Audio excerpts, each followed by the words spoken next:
Coming up on Cannabis Coast to Coast News with Alaina Pinto this week, all quiet on the federal reform of cannabis front, and the president ignores it completely in his congressional address, despite the presence of recently released Russian prisoner Mark Fogel in the audience. We talk with the political director of NORML, Morgan Fox, in Washington, D.C. I think that this is kind of the battle that we're looking at going forward, that if we do not raise the priority of this issue, it's not really going to get addressed in the near future. Plus, democracy under attack as Idaho legislators are looking to block any future ballot questions regarding cannabis policy in that state. And in Ohio, the House of Representatives there proposes a second bill to amend the ballot-approved cannabis market with a less worse bill than what the state Senate proposed last week. Plus, in Texas, a judge stops their attorney general from overturning the already passed ballot initiatives by voters that decriminalize cannabis possession in many cities in that state, including Dallas. All that, plus more state reports and international news, including the arrest of a beloved caregiver in New Zealand, sparking protests in that medically approved nation. Cannabis Coast to Coast News with Alaina Pinto is next.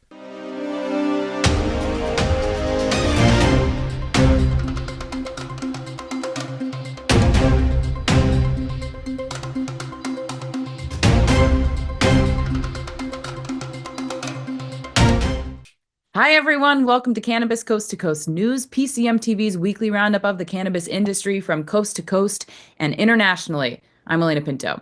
I am not going to remind you again about our app. Actually, yes, I am. You can scan the QR code and connect with the App Store or Google Play to download it. The app is where you will find our most viewed interviews, talk shows, news shows all over the past 4 years. And over those years, there was a lot of hope and talk about the green rush as a dozen states opened up adult use markets. But now with the change in administration, there is no mention of federal cannabis reform. Case in point, President Trump's 90-minute address to a joint session of Congress this week and never mentioned the word hemp, cannabis, or marijuana. Though he did point out the prisoner he got released out of Russia, the teacher Mark Fogel, had been wrongfully detained in a Russian prison for years for getting busted for medically prescribed cannabis. Making federal cannabis a priority is a huge challenge for all DC lobbyists. And Morgan Fox is the political director for the National Organization for the Reform of Marijuana Laws, or NORML. And he had his monthly talk with our executive producer, Jimmy Young. Thanks, Alaina. Appreciate it. I'm Jimmy Young, the founder of PCM TV, and I'm so happy to be joined by a friend in Washington, D.C. His name is Morgan Fox, and he is with the National Organization for the Reform of Marijuana Laws, which has taken on a completely different challenge over the last few months, let's just say. Morgan, thanks again for joining us, because I always do enjoy chatting with you about all sorts of things. Thanks for having me, as always, Jimmy. All right. So the last time we spoke, you talked about the challenges of making federal cannabis reform a reality in a Republican-controlled environment. How's that going? Well, right now, there's not a whole lot going on at the federal level. And this goes back to something that we've talked about on a number of different sessions about the priorities. And obviously right now, Congress and the White House have a lot of priorities that are way ahead of the list in terms of when they're going to get to them than cannabis policy reform. And I think that this is kind of the battle that we're looking at going forward, that if we do not raise the priority of this issue, it's not really going to get addressed in the near future.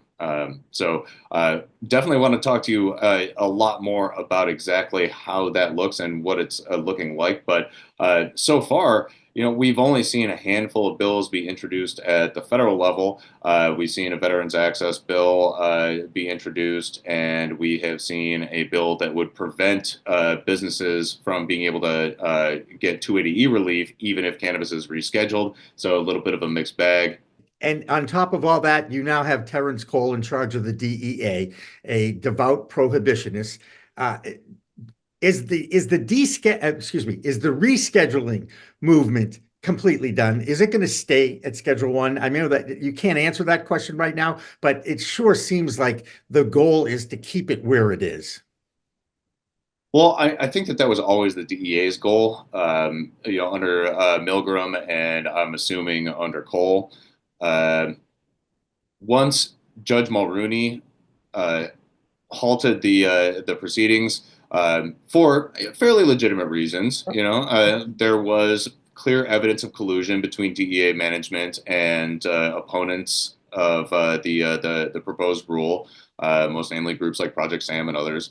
Uh, and there was certainly uh, a questionable process when it came to choosing who the witnesses would be for the hearings. So, I mean, these were definitely things that were problematic and should have been brought to light.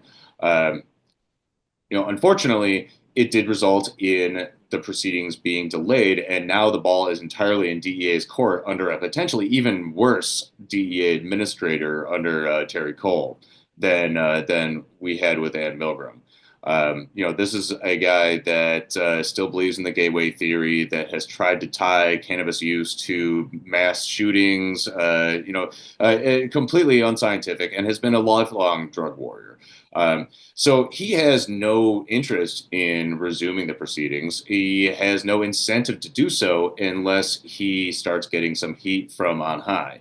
That entire interview will be posted on our website, procannabismedia.com, plus the PCM TV app. Well, how quiet is it in Washington, D.C.? A report surfaced from an anonymous source in the White House who supposedly asks a former aide if the White House will listen to ideas on federal regulation. But that's not considered real progress. So only time will tell. But making reform a priority for the Republican-controlled government is buried behind federal layoffs, new tariffs, and what to do about illegal immigration. Oh, and there are still two wars going on in the Middle East and Ukraine. Another distraction from cannabis actually happened in the district where law enforcement shut down 25 illegal operators and confiscated their inventory. Some of those shops are coming into compliance now with the existing district cannabis laws. With more from the nation's capital, here's Andrew Behringer. I'm Andrew Behringer with the Washington, D.C. report for Cannabis Coast to Coast News. Washington, D.C. officials are reporting progress in their campaign against unlicensed cannabis retailers. Authorities announced that they have shut down 25 illegal gifting stores over the past 6 months. This crackdown follows new enforcement powers granted to the district's Alcohol, Beverage, and Cannabis Authority in 2024. Now, during the first 2 months of this year alone, 38 retailers either obtained proper licenses or ceased operations entirely. Particularly concerning, officials say some confiscated products tested positive for dangerous substances including amphetamines and psilocybin. Despite these enforcement efforts, authorities acknowledge that approximately 100 illicit cannabis shops continue operating across this district. The situation highlights a persistent regulatory challenge in D.C., where adult cannabis possession and use are legal, but congressional restrictions have prevented adult use sales. As of January, only 12 legal medical cannabis dispensaries serve the entire district. In other federal news, the cannabis industry is bracing for impact as President Trump's new tariffs take effect nationwide. With numerous critical supplies now facing steep import taxes, such as vape products are expected to be hit the hardest, as most hardware comes directly from China. Companies are already relocating production to countries like Malaysia to avoid the 20% tax. Packaging materials predominantly sourced from China will also see price hikes. Fertilizers and equipment like LED lighting systems are expected to become more expensive.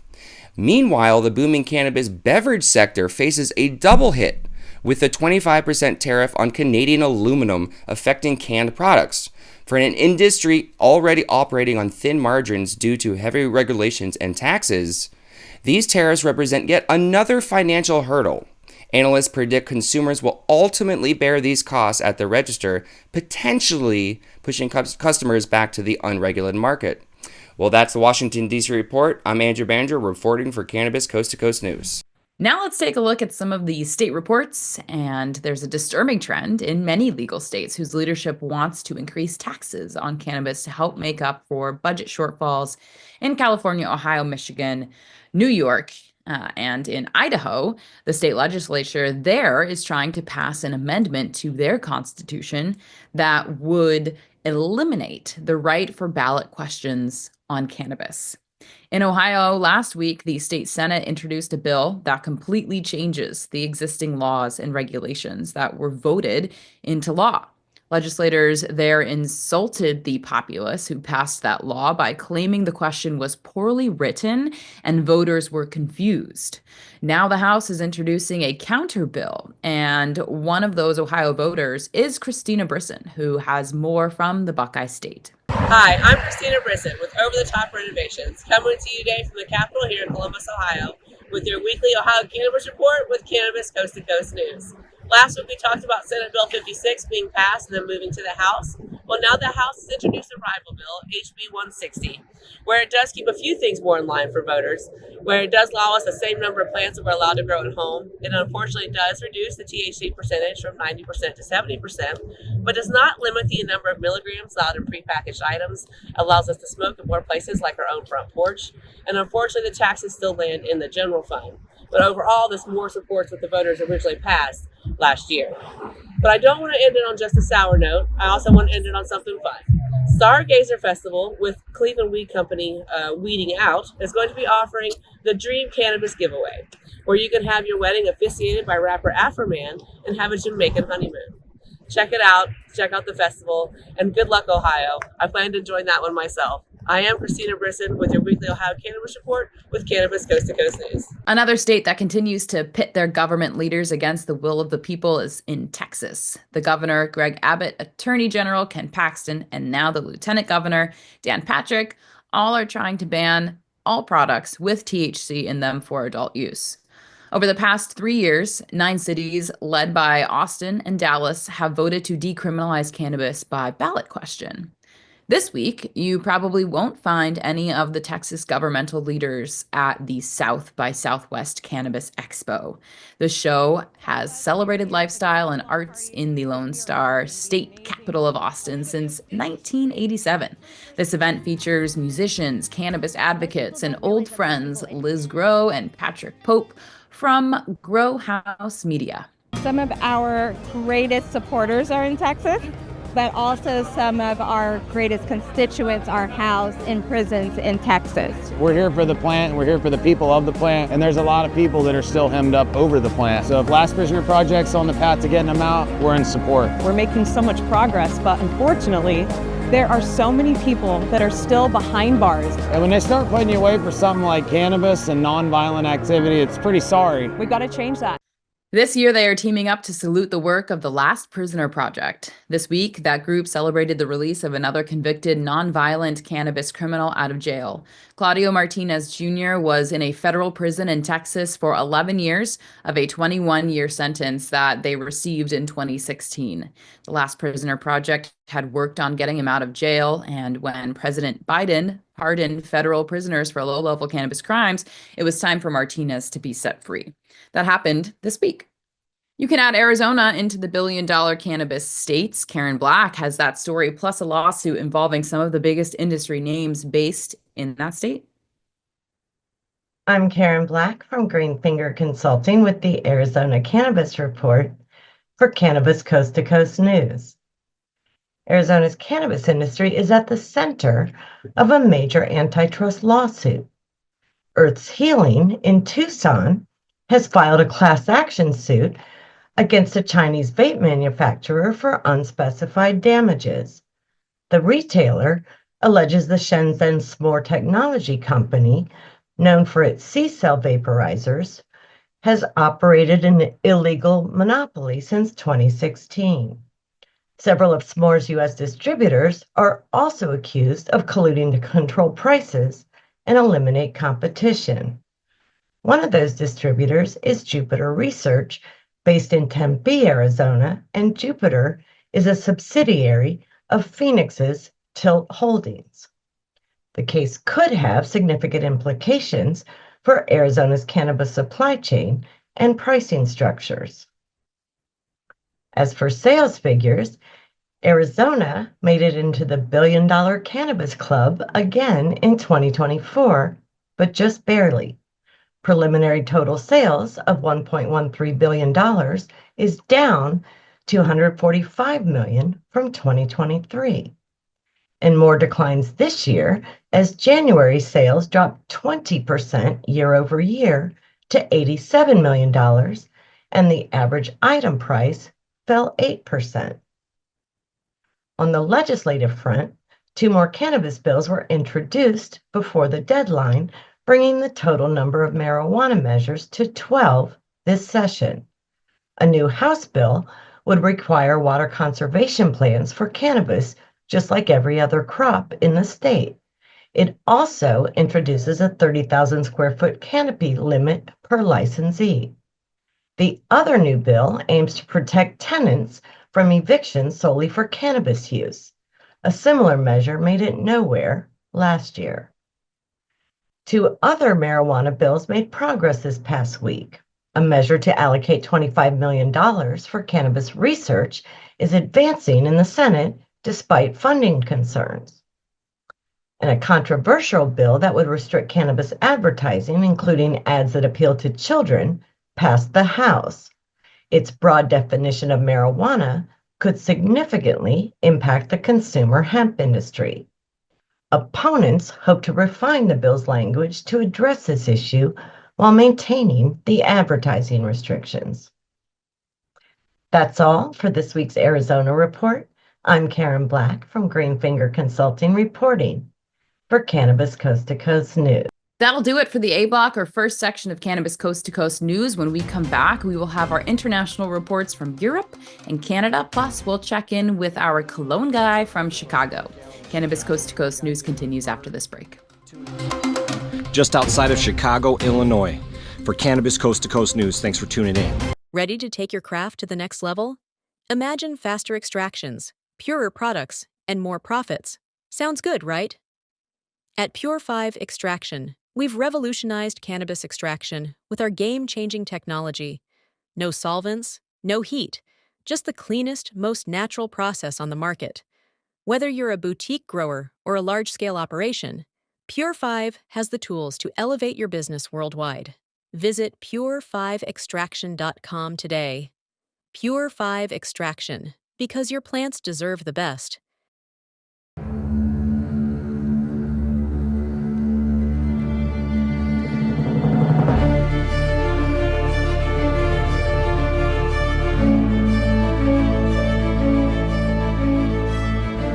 What if we're right? What if all of a sudden they discovered that there is medical use for marijuana and that it is good for you and it's better than alcohol and it's better than opioids and it helps your health? What if we're right? What if they find that out? Specific cannabinoids have medical value. These are facts. I'm here today in hopes to assist in removing the demonized stigma of cannabis and the perception that cannabis is just about getting high. The true base of this plant has to be known. I don't think anybody should ever go to jail for cannabis. Get some medicine, and everybody should have access to it. This is something which, at the very, very least, is the key to alleviating suffering and extending life for millions of human beings. Right? For returning some kind of balance to our society, and quite possibly of restoring our planet's natural balance as well.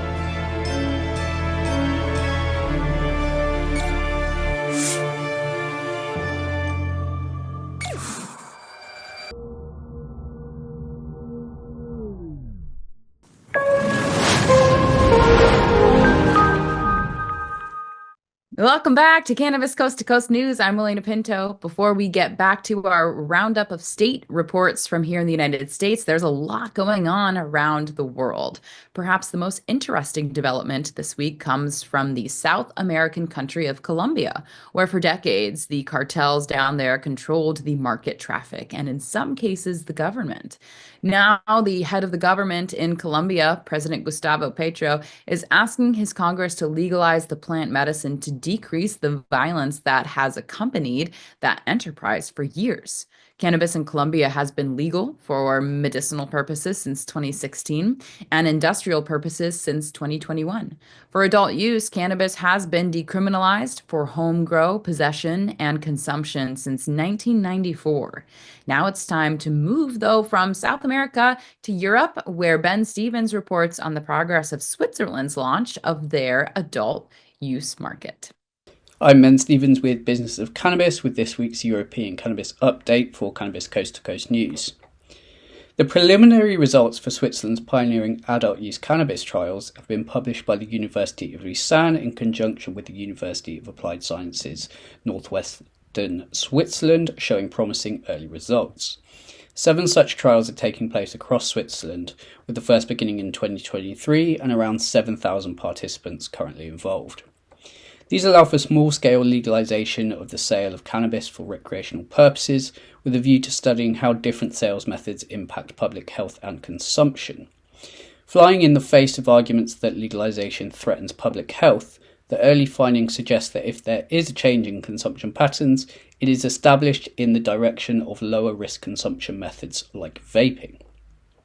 Furthermore, despite concerns about adverse social impacts on the communities where the trials are taking place, no disturbance of public order was observed around the points of sale, and no leakage of the cannabis from the trials into the illicit market was observed. With a full report expected in the coming months, the early signs paint an optimistic picture for Switzerland's recently announced full adult use legalization project, with these pilot trials aimed at establishing a model for the best possible framework to sell cannabis for recreational purposes. Meanwhile, in the UK, long-running efforts to become the first country in Europe to fully regulate CBD products have finally made some meaningful progress. The Food Standards Agency, which is overseeing the novel foods approval process for thousands of CBD products, has finally put another 5 applications through to the final stage since the start of the year, nearly double the total number approved in 2024. However, this process also comes with setbacks. The FSA has recently removed over 100 products from the public list, which allows products already on the market to remain on sale without full approval, meaning they are now ineligible to stay on the market. Businesses remain frustrated at the length of the process and the severe restrictions put on both THC content and the proposed acceptable daily intake of CBD with these products. That's all for this week's European Cannabis Report. I'm Ben Stevens with Business of Cannabis, reporting for Cannabis Coast to Coast News. One nation that continues its fledgling export business to Europe is Canada. That's where Debi Facey reports from every week. This is Debi Facey with your Canadian Coast to Coast Cannabis News Report. So what we have in Canada this week is the new regulations are going to be launched on March 12th, which is going to be including new laws surrounding the packaging that we have here in Canada, which is now going to be see-through for any dried cannabis.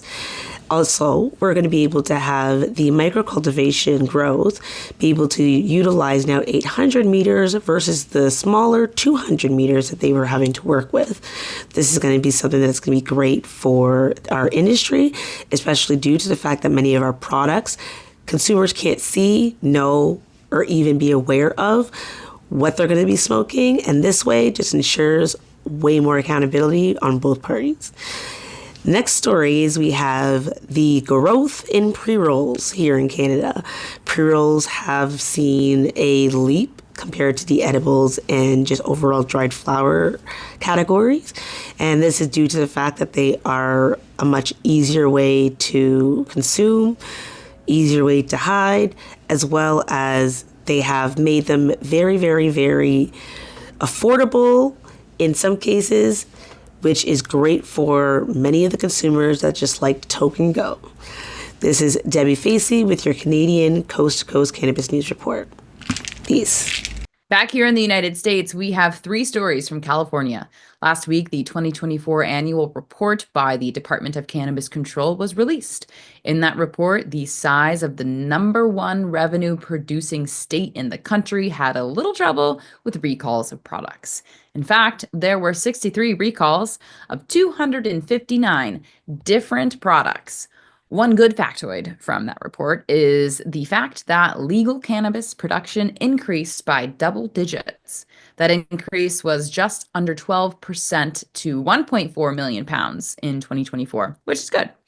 However, when you consider that the illicit market was estimated to be 11.4 million pounds, you understand that the impact of the legal grows and production still pales in comparison.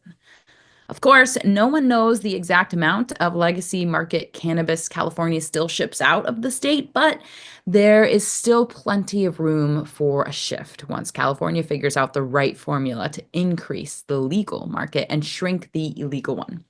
One more business note from California. Safe Harbor Financial, that had been moving towards receivership, received some bailout help from the Colorado Credit Union, which reduced some of their debt in order to keep them operational.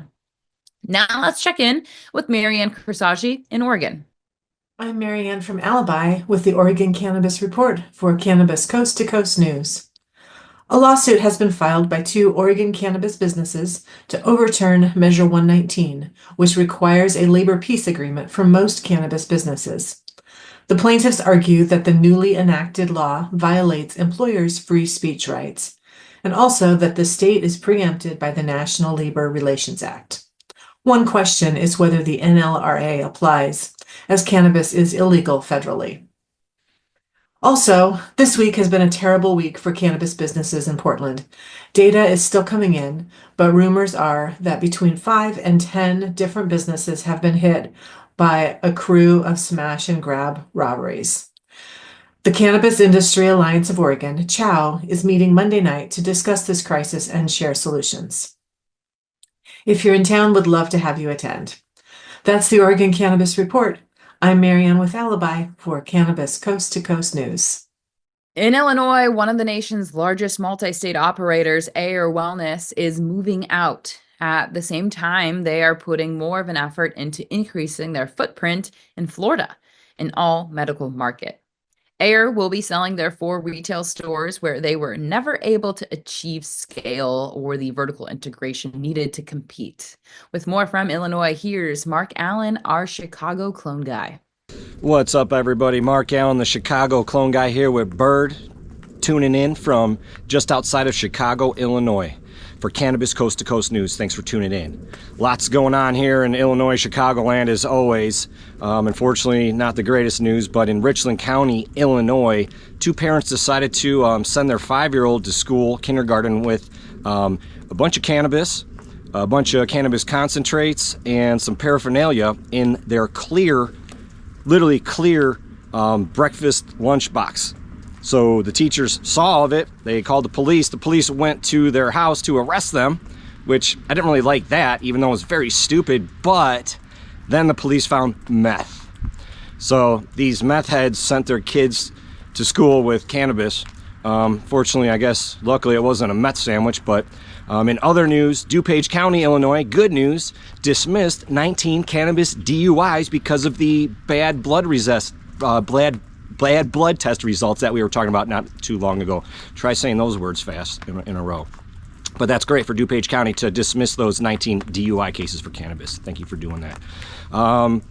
Other interesting news, Mayor Johnson is in a battle with Governor Pritzker over, simply put, hemp and cannabis regulation. This is pretty interesting. Normally, they're on the same page, but Governor Johnson wants less regulation on hemp and Pritzker wants more, so they're kind of battling right now. So we're going to see how this heats up, because it's definitely heating up here, even though it's snowing outside, but figuratively it's heating up in Chicago.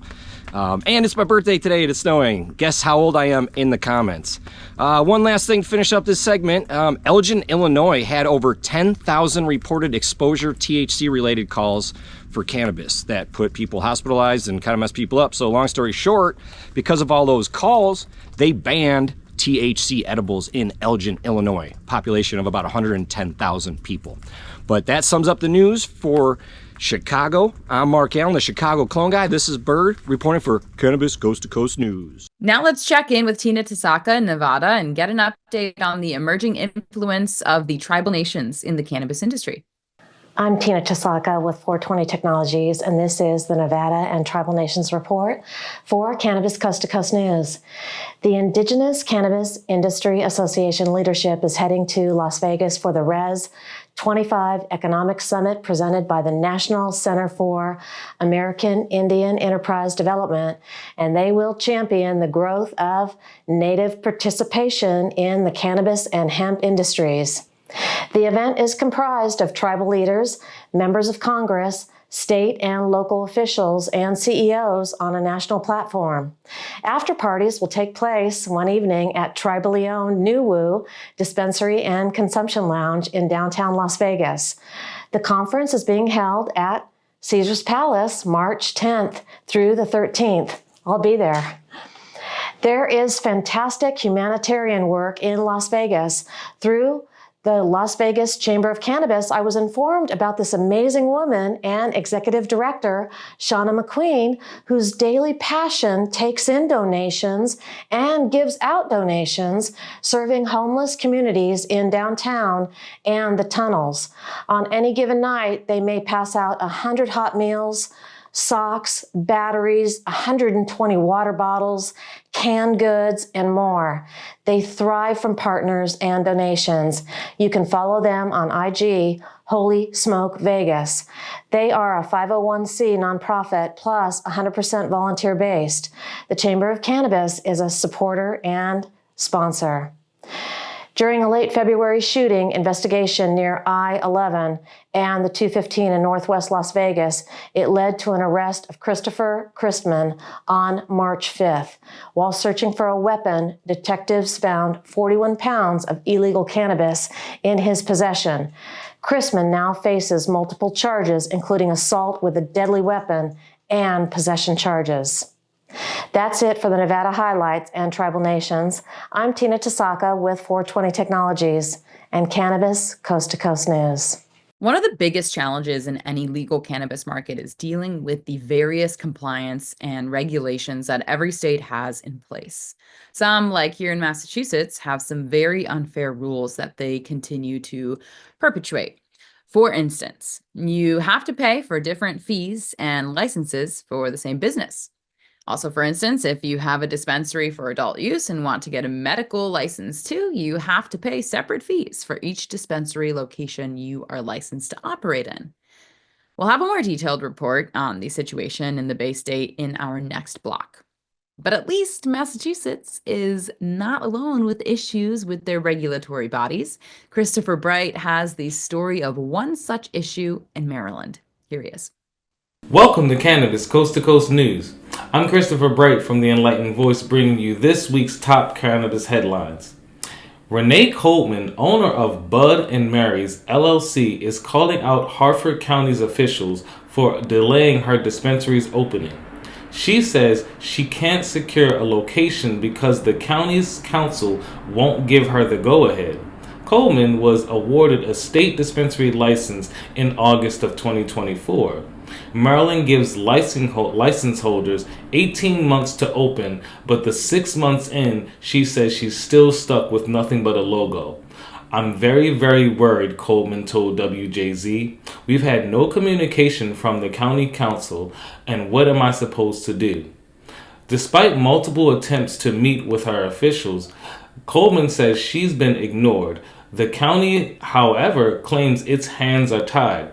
They proposed legislation to allow dispensaries, but the council voted it down, blocking permits. Coleman has already invested $20,000 and says this is unacceptable. We followed all of the rules and we just want to do what the law allows, she said. With no progress at the county level, Coleman's next move is to take the fight to the state. And this week's content creator is Gina from Quality Vibes Canna. Her inspiring rags to riches journey highlights the power of self-belief and hard work. She designs merchandise for Get to the Joint and Trappin' Manufacturing, as well as uniforms for many medical cannabis companies. Check out her amazing work on her Instagram at Quality Vibes Canna. And this has been this week's Maryland's Cannabis Report. I'm Christopher Bright, the Enlightened Voice, reporting for Cannabis Coast to Coast News. That'll do it for the B block. We have our final section of this week's news coming up. In the C block, we will tell you about an unfair arrest of a beloved caregiver advocate in New Zealand who has busted last week and caused a countrywide protest. Cannabis Coast to Coast News continues after this.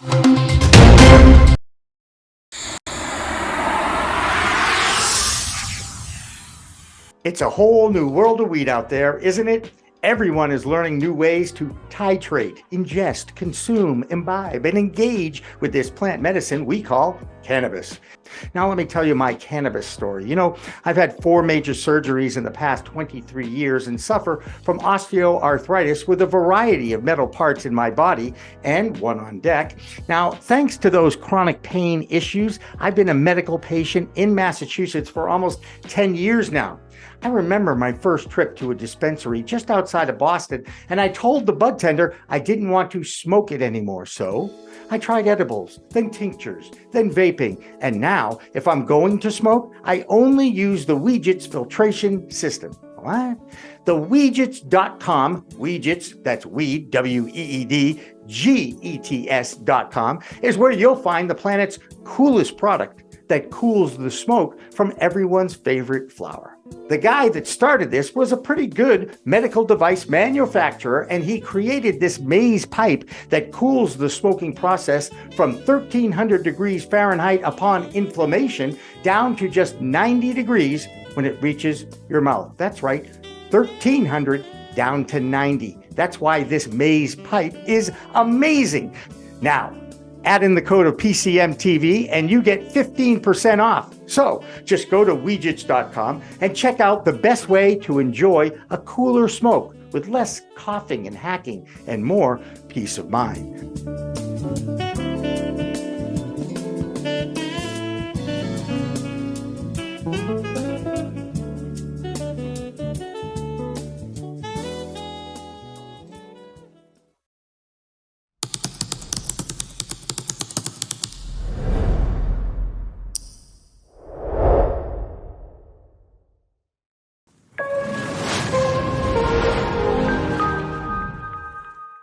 Welcome back to Cannabis Coast to Coast News. I'm Alaina Pinto. This is the C block, or final section of our weekly roundup of cannabis news from around the world. One final reminder to remember to scan the QR code to take you right to the App Store or Google Play and download the PCM TV app. Next up is Virginia, where they continue to put forth an effort to bring adult use to that state, despite knowing their governor, Glenn Youngkin, continues to defy the will of his constituents and will veto any pro-cannabis law that reaches his desk. But here's Joe Parsons in Virginia. I'm Joe Parsons with the Virginia Cannabis Connection from Higher Education's Coffee Talk, sponsored by 97.5 3WV, and reporting for Cannabis Coast to Coast News. With all the big MSO companies that are currently in operation across America, there is one that really stands out. That's Green Thumb Industries. Not only are they doing rather well in Virginia, they are currently one of the most successful in the nation. GTI went public with their fourth quarter earnings, and unlike a lot of the other big MSO companies, they are thriving in an industry that is proven to be extremely difficult to achieve profitability and growth. They reported record high sales numbers in both medical and adult use markets.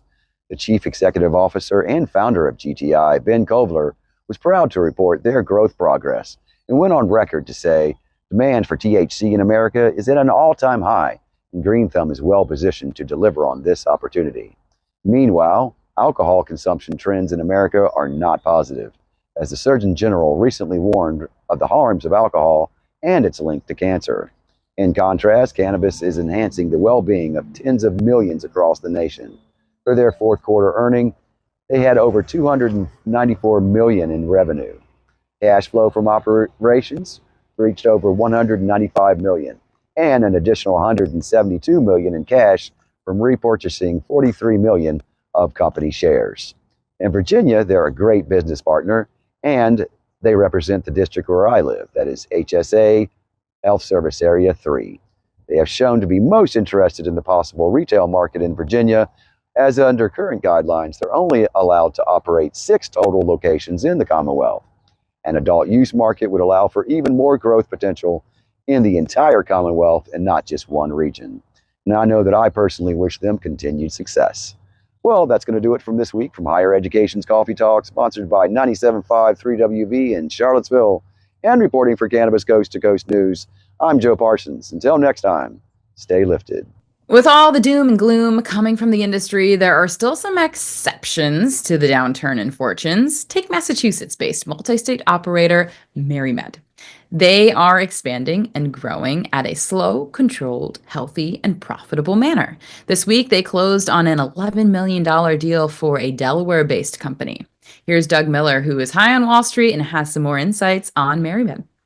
I'm Doug Miller from High on Wall Street with this week's Cannabis Stock Report for Cannabis Coast to Coast News. MSO MariMed has closed on its $11 million acquisition of First State Compassion Center in Delaware. The deal was made in July of 2023 and includes 2 medical cannabis dispensaries as well as cultivation and processing facilities. The FSCC acquisition adds to MariMed's ongoing roll-up strategy, which included acquisitions in Maryland, Massachusetts, and Illinois.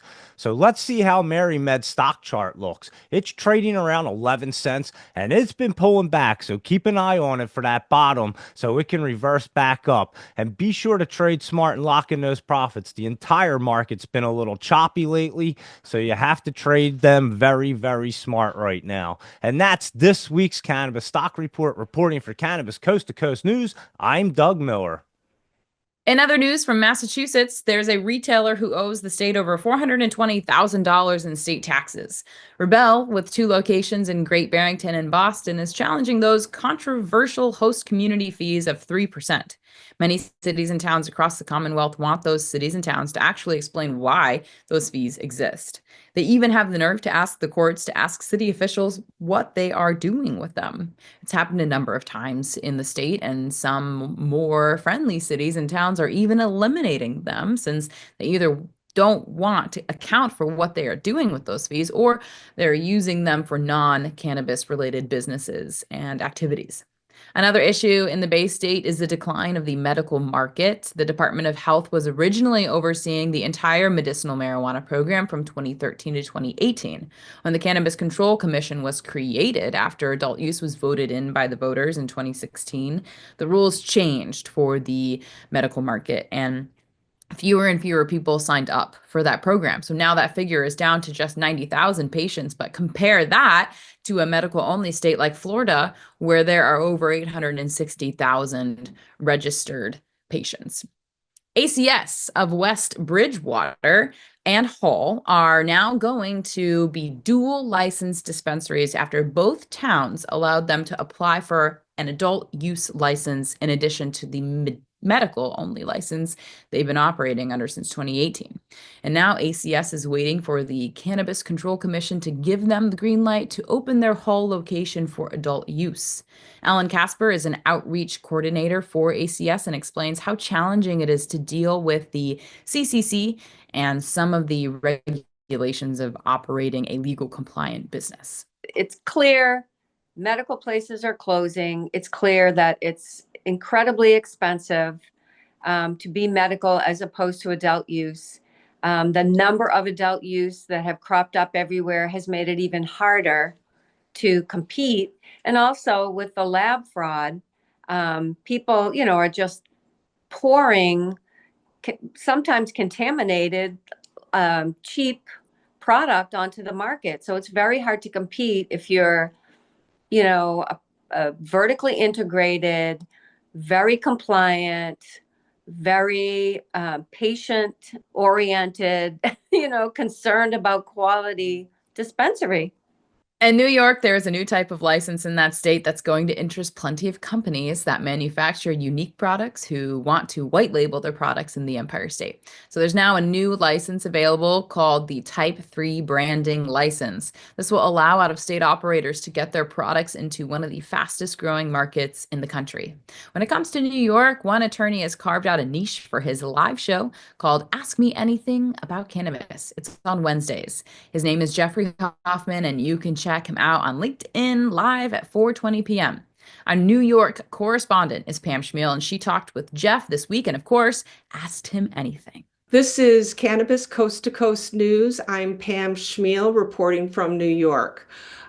Today we have Jeffrey Hoffman with us, a cannabis lawyer from New York, and he's going to talk to us about New York State's cannabis medical participation and how it's been declining and becoming an afterthought for lawmakers.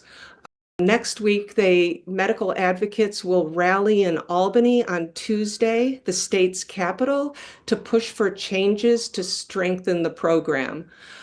Welcome, Jeffrey. Thank you for having me. Can you just tell us a little bit about the main goals of the rally in Albany next week and what you're hoping to accomplish? Sure. So as often the case in every state that eventually goes adult use, the medical program becomes the bastard stepchild of cannabis in that state. We've seen declining numbers in New York's medical cannabis program. I think at the high water mark, there are about 150,000 folks with medical cards, and it's down closer to about 100,000 now. So we have several bills in front of the legislature that we're hoping that they will turn into law. 3 of them that we're going to be focusing on at our Medical Cannabis Lobby Day on Tuesday, March 11th. 2 of them are sponsored by the majority leader in the Assembly, Assemblymember Crystal Peoples-Stokes, one of which would require the medical health insurance providers that are completely funded by the state. These are entities like Workers' Comp and Epic. It would require them to cover medical cannabis as part of their offering, right? Right now in the state of New York, medical cannabis patients are pretty much entirely responsible for the cost of their medicine. We're not talking about the Aetnas or the Blue Crosses of the world. We do not expect them to get involved in this until federal legalization occurs. But in every state, there are a variety of state-funded health insurance entities. And of course, if they're funded by the state can require what it is that they cover. So the first bill that we're going to be promoting, it is one of the majority leader's bills, and it would require the state-funded health insurance entities here in New York to cover medical cannabis. The other bill that we will be focusing on that is sponsored by the majority leader would get rid of the medical cannabis excise tax here in New York. Best practice generally is that you do not make patients pay taxes on their medicine. Absurdly, that is something that many states do for medical cannabis. So this is really a very straightforward bill. We didn't even really create a dossier about it. It simply is the medical excise tax that exists currently, or medical cannabis excise tax that currently exists in New York. We eliminate it, right? So even if we don't get the health insurance bill, at least we can do something to help reduce the cost of the patient's medical cannabis. The third bill that we are working on, and this is a bill that I actually wrote in conjunction with Assemblymember Kellis, is for the creation of an endocannabinoid system awareness program in the state of New York. The vast majority of medical professionals in the United States were not taught about the endocannabinoid system in their medical training. Our numbers show only somewhere between 10 to 15% of medical schools teach about this. And this is a fundamental bodily system. Every vertebrae has one, right? So us, bears, dogs, cats, any animal that has a vertebrae, basically a backbone, has an endocannabinoid system. This is where the molecules of THC bind in your body. They're concentrated in your head and in your groin, where all good things are concentrated in your body. And this would create an awareness program about this system. It would provide education for all medical professionals. And we are going to do an enhancement to it that would make it part of the training that a doctor would have to take in order to be able to recommend a medical cannabis card, right? So this is not even a cannabis issue. This is a health issue. Now that cannabis is legal, you're going to have more and more people that are willing to speak to their doctor about it, more and more people that are going to present to medical professionals, either currently on cannabis or having taken cannabis in the recent past. And so this is a health issue, and we got to make sure all medical professionals have these educational resources. And those are the 3 bills that we will be promoting at our big press event on the $1 Million Staircase, which is where everybody does their press events in the Capitol in Albany on Tuesday. Does insurance cover it in other states? And No, this would be the first we're trying to passed do this. legislation that had that. That's right. There's other states that are attempting to do it. New Jersey is actively trying to do this as well, but whoever does it first will be the first. This is Cannabis Coast to Coast News. I'm Pam Schmiel reporting from New York. This is, of course, National Women's History Month, and women continue to carve out a leadership role in the cannabis industry. There are women's specific trade shows, brands like Buy Weed from Women, growers from Humboldt County in California to Maine, and Kimmy Cannabis from Oklahoma brings attention to some other female superstars in the industry. I am Kimmy Cannabis from Can I Talk About It with the Oklahoma Cannabis Report for Cannabis Coast to Coast News. Women are trailblazing in Oklahoma's cannabis industry, proving that this agriculture field is a space where they can build generational wealth for their families. From cultivation to advocacy, women are shaping the future of cannabis in business, health, and social change. Oklahoma women in cannabis are not just entrepreneurs. They are advocates for mental health and wellness, pushing back against outdated stoner culture stereotypes. Some, like Ebony Jones, one of Oklahoma's few cannabis-friendly ordained ministers, are even bridging the gap between cannabis and religion, a topic often met with controversy. The conversation around mothers in cannabis is also evolving.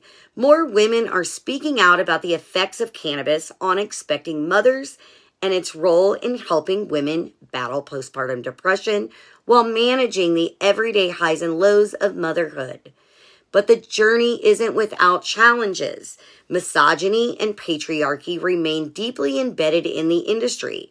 Laura Thorne highlights this reality, revealing she holds countless unsolicited messages and photos from men in the business.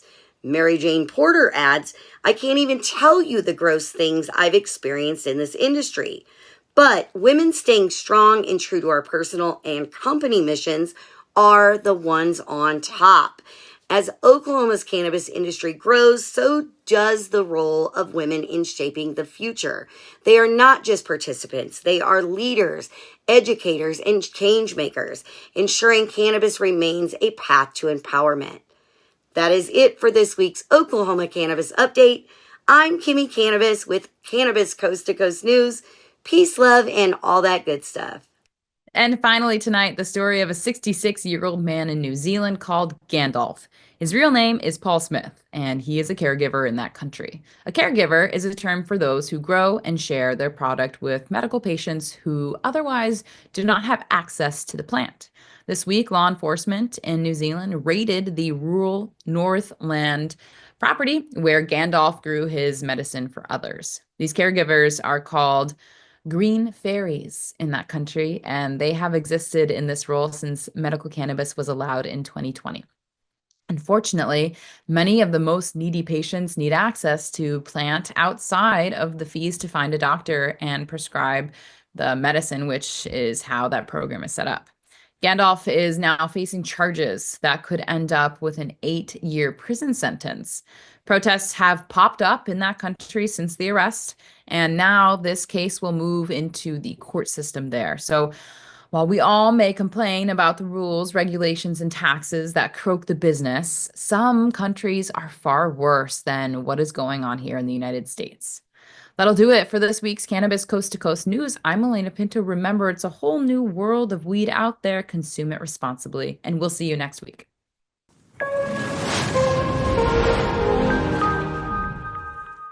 I think I messed up. Did you know there's a place that covers all the cannabis news you need? Welcome to Pro Cannabis Media, your go-to for all things cannabis. PCM is the CNBC of weed, bringing you the latest news and talk shows with a twist. We've got 16 state correspondents and multimedia journalists from around the US and Canada. Hey everybody, it's Brandon Jones with Big Green Distribution with the Missouri Cannabis Report. I'm Karen Black from Green Finger Consulting with the Arizona Cannabis Report. I'm Amy Carter from Michigan Weedsters. Andrew Behringer here reporting from Washington, D.C. It's Debi Facey with the Canadian Toke of the Week. It all started back in 2018 when founder Jimmy Young kicked off the In the Weeds podcast. His mission? Documenting the fight to end cannabis prohibition.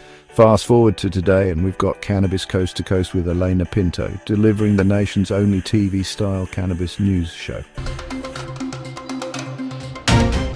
Hi, everyone. Welcome to another edition of Cannabis Coast to Coast, PCM TV's weekly roundup of industry news from California to New York. I'm Alaina Pinto. As of August 2024, PCM has racked up over 1.2 million views and 14.5 million impressions on our YouTube channel.